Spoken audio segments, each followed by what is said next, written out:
आप सभी का स्वागत है सच न्यूज में। आइए जानते हैं उत्तर प्रदेश और देश की राजधानी से कुछ खास खबरें।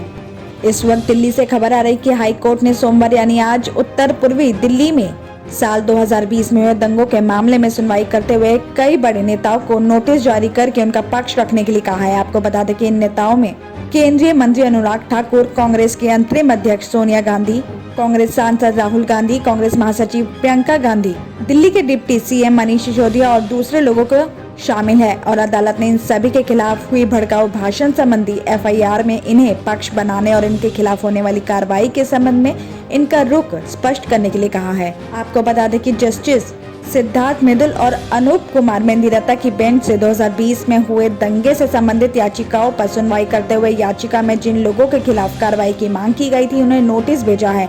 और इनमें से एक याचिका शेख मुज्तबा फारूक ने दायर की है, जिसमें उन्होंने मांग की है कि बीजेपी नेता अनुराग ठाकुर, कपिल मिश्रा, परवेश वर्मा और अभय वर्मा पर हेट स्पीच के लिए एफआईआर दर्ज की जाए।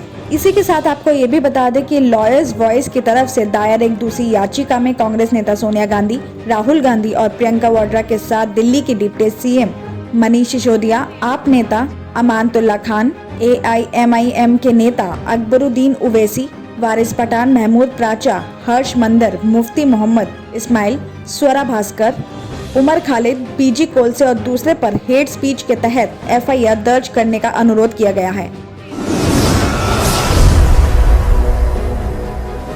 दिल्ली के निर्माण विहार मेट्रो स्टेशन पर रविवार शाम एक बच्ची सीढ़ियों की ग्रिल पर पहुंच गई, जिसके बाद केंद्रीय औद्योगिक सुरक्षा बल यानी कि CISF के कर्मी ने उसे बचा लिया और इस घटना का वीडियो भी वायरल हो गया है। आपको बता दें कि रविवार शाम लगभग 6 बजे निर्माण विहार मेट्रो स्टेशन पर एक बच्ची खेलते खेलते जमीन से लगभग 25 फुट ऊपर लगी 1 फुट से भी कम की रेलिंग की ग्रिल तक पहुंच गई।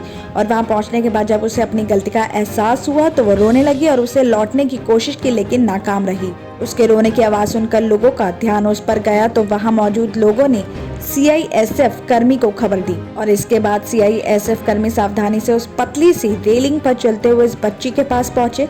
CISF जवान बच्ची को सावधानी से पकड़कर सावधानी से किनारे तक लेकर आए और इसके बाद बच्ची को उसकी मां को सौंप दिया गया। और इसके बाद बच्ची अपनी मां के पास पहुंचकर शांत हुई और उसकी मां भी खुश हो गई। बताया जा रहा है कि बच्ची यही मेट्रो स्टेशन के नीचे ही रहती है और खेलते खेलते ऊपर तक पहुंच गई। जब बच्ची की आवाज लोगों ने सुनी तो उस बच्ची का रेस्क्यू करवाया गया और इसके बाद सभी लोग जवान की बहादुरी की प्रशंसा करते नजर आ रहे हैं।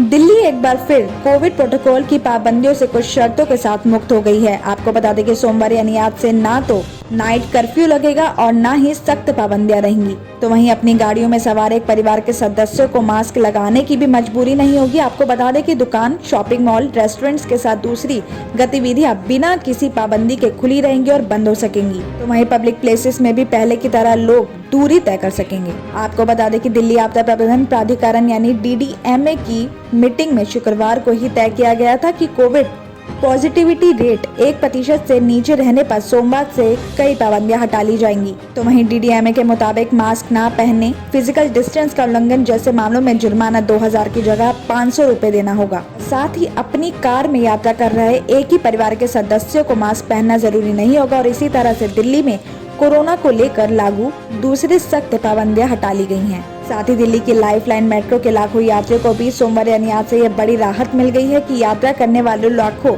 यात्रियों को खड़े होकर सफर करने की इजाजत मेट्रो में मिल गई है। और साथ ही DTC बस में भी सीट से ज्यादा यात्री सफर कर सकेंगे। और इसका ये फायदा है कि बस स्टैंड पर घंटों खाली बस का इंतजार नहीं करना पड़ेगा, तो मेट्रो स्टेशन पर भी लंबी लंबी लाइनों से मुक्ति मिलेगी। साथ ही ये भी बताया जा रहा है कि दिल्ली आपदा प्रबंधन प्राधिकरण की शुक्रवार को हुई अहम मीटिंग में ये भी फैसला लिया गया है कि 1 अप्रैल से स्कूल पूरी तरह से ऑफलाइन खुल जाएंगे। हालांकि MCD क्षेत्र में 1 से ज्यादा वीकेंड मार्केट की परमिशन के साथ कुछ प्रतिबंध अभी भी लागू है। तो वहीं शादियों में 200 से ज्यादा की सीमा और धार्मिक स्थलों पर आगंतुकों के एंट्री पर प्रतिबंध पर फिलहाल सिचुएशन साफ नहीं की गई है। साथ ही बताया जा रहा है कि दरअसल केंद्र सरकार ने राज्य और केंद्र शासित प्रदेशों से कहा है कि वो अपने यहाँ पाबंदियों से छूट दे सकते हैं, लेकिन 31 मार्च तक कोरोना से बचाव के नियमों का पालन किया जाना चाहिए। तो इसके तहत मास्क पहनने, फिजिकल डिस्टेंस का पालन करने का नियम लागू रहेगा।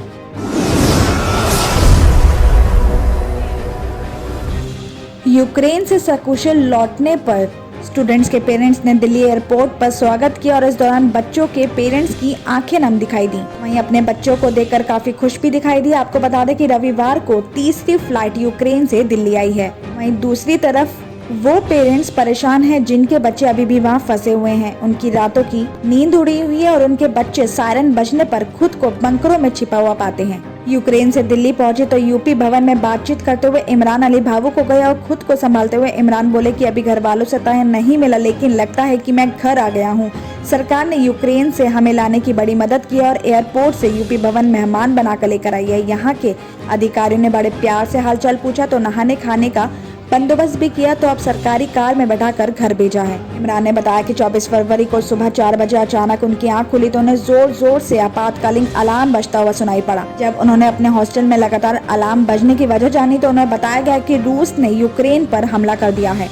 उन्हें और वहाँ सभी को यही डर सता रहा था कि कहीं उनके ऊपर भी बम न गिर जाए। और साथ ही यूक्रेन से रविवार को वतन लौटने वाले 240 स्टूडेंट्स में गाजियाबाद के देवेश कौशिक भी मौजूद थे। उन्होंने बताया कि रूस से युद्ध शुरू होते ही यूक्रेन के बैंक बंद हो गए थे और उनके पास उस वक्त पैसे भी खत्म हो गए थे। कुछ स्टूडेंट्स ने भी बताया कि यूक्रेन वो पढ़ाई करने के लिए गए थे और यूक्रेन के हालात सुधरेंगे तो वो अपनी पढ़ाई पूरी करने के लिए फिर से यूक्रेन जाएंगे।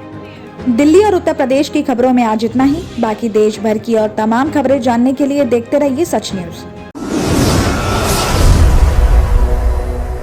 जर्मन 10 हॉस्पिटल ऑर्थोपेडिक से मुताल्लिक हर मरीज यहाँ शिफायाब। इनाम याफ्ता doctor Mir Jawad Jar Khan, senior orthopaedic surgeon, advance operation theatre, ICU, digital xray, laboratory, physiotherapy, pharmacy, sharing और प्राइवेट रूम्स, लेडी डॉक्टर्स और डॉक्टर अर्जुमन सुल्ताना गैनाकोलॉजिस्ट की खिदमात हासिल। वाजिबी फीस और मुकम्मल सहूलियात से हजारों मुतमईन। एम्बुलेंस से आरास्ता German 10 orthopaedic hospital, pillar number 150, Attapur, Hyderabad.